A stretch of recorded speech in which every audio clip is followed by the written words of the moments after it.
Today's episode marks the reintroduction of a very old Theo and Harris series, Audience Collection Reviews. And today, we're going to start off with my dad, and next week, it'll be one of you. So today's episode is sponsored by our friends over at ZBiotics. More on them later, and let's get into it.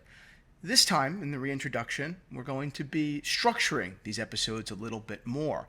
I'm going to be going through the watches themselves, as I always did, and then I'm going to be asking you, the collection owner, a series of questions that are going to inform my ultimate recommendations to sell or what to buy moving forward in the future. I want this to be not just, an interesting kind of insight into your collection and to, my thoughts on your watches, but really more so practical. I want these episodes to have some sort of a practical value, have some sort of almost like a game, right? That's what I'd like to do. So let's get into it. My dad, obviously a Theo and Harris staple for a very long time, Rolly, is a watch lover.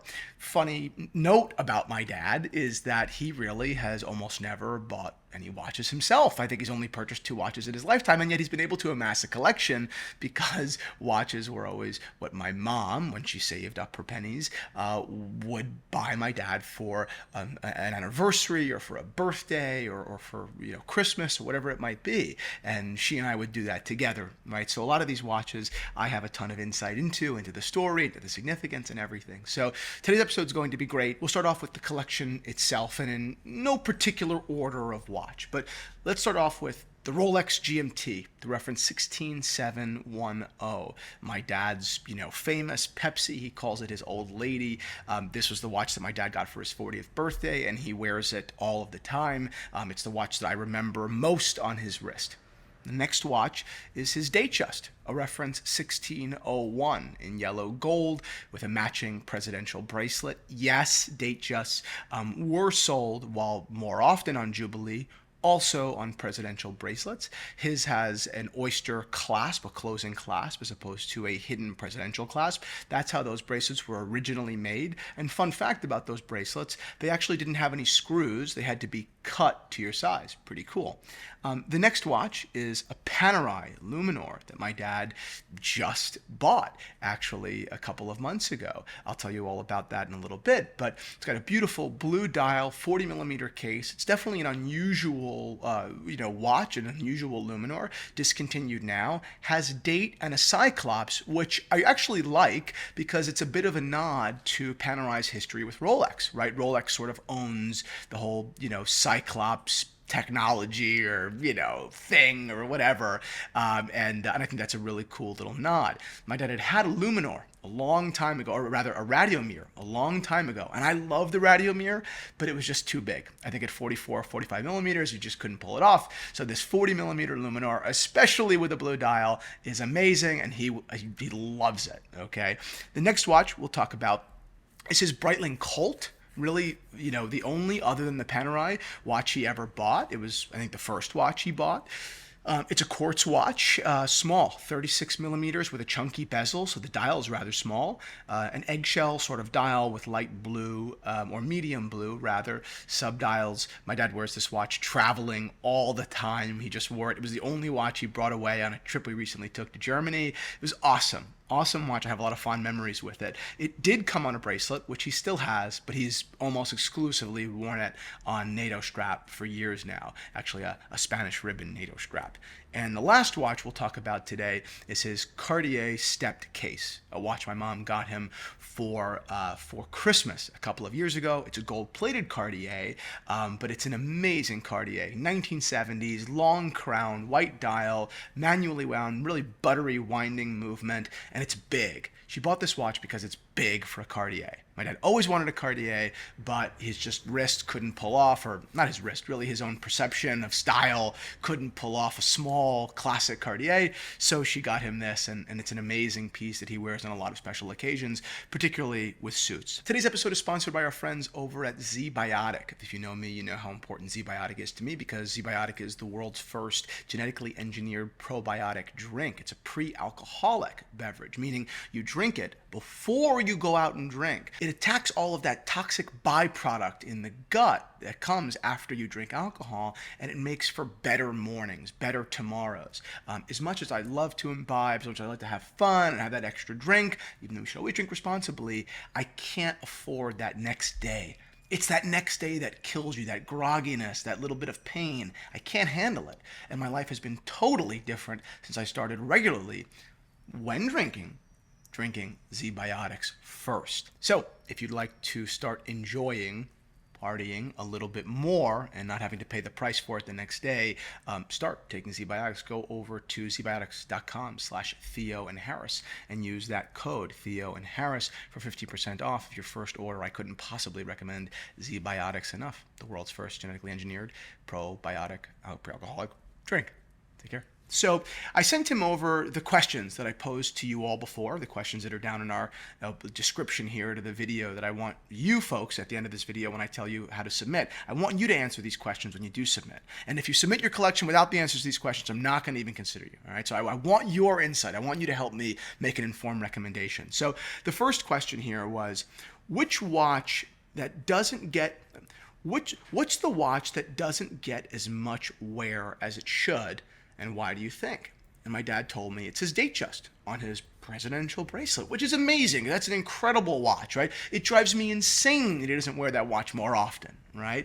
Be it with a suit or really with a t-shirt or a linen shirt, over the summertime specifically, right? And when I asked him why, he said, I love the watch, but I'm really just not comfortable with the gold. Okay, fine. I'll get into my reactions to all of his answers a little bit later, but a sneak peek here is I think he's being ridiculous. I think that's silly. My dad is plenty of a, not a flashy guy, but he definitely the gold, little old vintage gold watch is not the only part of his existence that is a little bit, flamboyant, right? He wears Gucci loafers and bright linen shirts. I mean, I think that he's pretending to be a little bit more, or his watch philosophy is a little bit more conservative even than he is. So I think he's being a little bit foolish, and I encourage him to wear that watch more because I think that he'd find that if he wore it more, it would be less and less scary every time. I think he's being a little ridiculous. The next question was, fortunately, are you open to precious metal? It's a question that I have on every list. His answer was, not really. Maybe I'd be open to white or rose gold, not really so much yellow. Okay, fine. That could be for what we just said before. It could also be a skin tone thing. A lot of people feel that way. That's fine. We can revisit.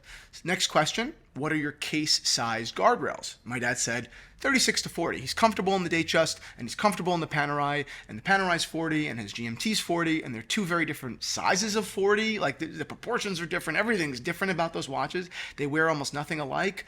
But he's comfortable with both. He's comfortable even with the big 40, which is the Luminor, right? So 36 to 40 would probably be the parameters of his comfort. Could he do a 35 millimeter vintage Patek and white gold? We'll get to that later. But 36 to 40 is definitely where he feels most comfortable. The next question I asked him was, what's the budget for your next piece? And his answer was he would love to keep it under $10,000, keeping in mind my dad has never been the sort to buy watches for himself, so he'd like to keep it under $10,000. But he also noted that he would like at some point to make that one Grail purchase. He's never done it, and he knows that he has to at some point, not for anybody else, but for himself. He knows that it's always been something he wants to do, and he wants it, right? And for that, he said he'd like to keep it around $25,000, no more than $30,000, but really closer to 25. Okay, fine. Now, the last question we have here is, name a watch that you absolutely would love to own, but think might be out of your reach of your allocated budget. And he answered the Lange Zone Time Zone. Right, this is an amazing watch. This is essentially a Lange 1 with time zone track on the outside. What my dad doesn't realize, I don't think, luckily for him, is while yes, it's out of his budget. These watches are between $37,000 and $42,000, basically, of course, with some variation there, but good condition, etc. But what he doesn't realize is it's a really big watch. It's really thick. It's really heavy. It's large. I think it would wear much larger than his Panerai, and he would actually be uncomfortable with this watch. So That's a good thing, right? I can take from it quite a bit. I could take that he actually is open to precious metal, right? He certainly has an affinity for the Lange brand. And I know my dad loves that time zone function. He's in love with the GMT function. I don't know if I could satisfy that with my recommendation, but those were the answers to his questions, okay? So what do I think? Well, it's hard because it's my dad, right? And I know him. So I would love to recommend something that I would love to see him in, right? Very much the way that a wife dresses her husband sometimes. He's my dad, and I'd love to see him wear something that I think is really cool and whatever. My mom does that to him all the time, right? She buys him really cool sneakers and all these different things that make him cool, right? She hypes him up, and I'd love to do that for my dad as well. But I want to be practical. I want this, as I said at the outset, I want this whole series to be practical and reasonable, right? So I'm going to stay within the world of Lange & Söhne. Now, that's not because I haven't considered the worlds of Vacheron Constantin, of which an overseas I think he would love, but would be redundant with his GMT and would never get anywhere. I'd love to recommend a complicated Patek Philippe, like an annual calendar or a chronograph. Chronograph being out of his price point, around $55,000. Those watches are great, but the annual calendars around 30 are totally right within the world of, could happen, right? It's not so insane. The problem is, if you look at my dad's collection and what he wears, it's so obvious that he skews more sporty. So an annual calendar is going to be too thin, too small, everything. He would love it. My dad would love it on your wrist, but I know that he wouldn't love it on his, and it's not the watch, right? And of course, by the way, it's clear that I'm, while he said, he'd like to keep it below 10, but he's open to a Grail, I'm clearly focusing on the Grail, right? I'm clearly thinking about, what's the crazy one? I'll make a budget recommendation later or the more practical recommendation later. But that Grail recommendation, what is it? Well, it's no secret. I've talked about this a little bit, more so on The Zero, which is our private podcast community. The link is down below. Please come and join. The content over there is amazing. New episodes every week. Essentially, there's just as much content on The Zero as there is here on Theo and Harris. And the content on The Zero is oftentimes more fun and exciting and kind of better, right? So go ahead and take a look. But it's no secret that my dad's a Lange guy.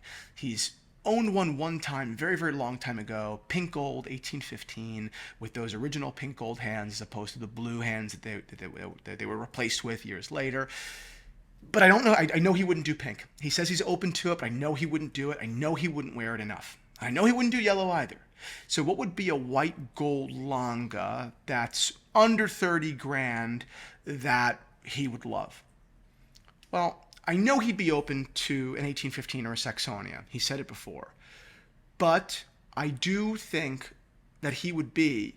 I think that at 1815 or a Saxonia, in many ways, while it's definitely close to what he's talking about with the whole Lange idea, of course, it's within the same brand and metal, they're so barren, right? They're so simple. And that's not what he described in the time zone. That's not at all, right? You're telling me you want one thing, but then kind of settling for something very, very different. You're telling me two different things, talking out two sides of your mouth, right? And I'm listening. So it's my job to help, right, escort you. Like you're Virgil. I want to escort you to the promised land, right? So I think the answer is a Lange 1.